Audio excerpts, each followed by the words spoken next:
તો રાજ્યભરમાં ઉનાળુ વેકેશન પૂર્ણ થતાની સાથે જ આજથી તમામ સરકારી, અર્ધ સરકારી અને ખાનગી શાળા કોલેજોમાં શૈક્ષણિક વર્ષ 2026-27નો વિધિવત રીતે પ્રારંભ થયો છે।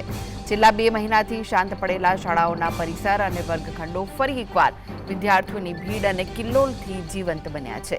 નવા શૈક્ષણિક સત્રના પ્રથમ દિવસે વિદ્યાર્થીઓ અને શિક્ષકોમાં એક અનોખો ઉત્સાહ, ઉમંગ અને નવી આશાઓનો માહોલ જોવા મળ્યો। ગુજરાતભરમાં આજે અંદાજિત 1.15 કરોડ વિદ્યાર્થીઓએ ઉત્સાહભેર શાળાએ જઈને પોતાના નવા ધોરણના અભ્યાસની શરૂઆત કરી છે।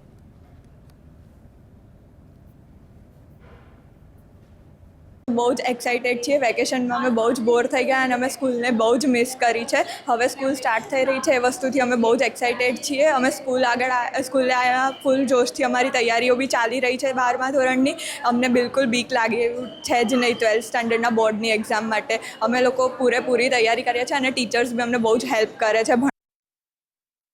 नवुं वर्ष चालू थाय एटले वेकेशन जो कि जेम चालू थाय एम उत्साह तो होय कि वेकेशन छे पण वच्चे धीरे धीरे टाइम जाए एटले एवुं लागे कि भाईबंधोनी याद आवे, स्कूल में मस्ती बस्ती करता होय बधुं याद आवे एटले अर्धुं वेकेशन पतवा आवे त्यारे एवुं थाय कि हवे स्कूल क्यारे चालू थशे एनो उत्साह वधारे होय स्कूल चालू थवानो। पछी भाईबंधो जोड़े बेसीए, मस्ती करीए, भणीए, रमीए, बधुं करीए।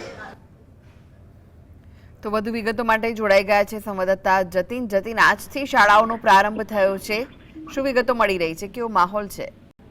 બિલકુલ, આજથી રાજ્યની 54,000 શાળાઓમાં નવા શૈક્ષણિક વર્ષનો પ્રારંભ જે છે તે થયો છે। 35 દિવસના લાંબા વેકેશન બાદ શાળાઓ જે છે તે ખુલી ચૂકી છે। આજે રાજ્યના 1.15 કરોડ બાળકો જે છે તે કિલકારીઓ સાથે શાળાના કેમ્પસ જે છે તે ગુંજી ઉઠ્યા છે। અમદાવાદમાં વહેલી સવારથી જ વિદ્યાર્થીઓ જે છે તે શાળાએ પહોંચ્યા હતા અને આજે પ્રથમ દિવસે તેઓ મોજ મસ્તી સાથે ભણશે તે પ્રકારની વાત પણ તેઓએ કરી હતી। સાથેમાં તેઓએ જણાવ્યું હતું કે લાંબા વેકેશનમાં શાળાની બહુ જ યાદ આવી હતી। ત્યારબાદ હવે શાળાઓ શરૂ થઈ છે। શાળાઓની અંદર મહેનત કરીને આગામી જે અભ્યાસ કરી રહ્યા છે તેનું પરિણામ સારું આવે તે પ્રકારનો અભ્યાસ કરવામાં આવશે અને આજથી શાળાઓની અંદર તમામ ધોરણો જે છે તે પણ શરૂ થઈ ચૂક્યા છે। એટલે શાળાઓએ તમામ પ્રકારની તૈયારીઓ જે છે તે કરી રાખી હતી અને આજથી પ્રથમ દિવસ શરૂ થઈ ચૂક્યો છે।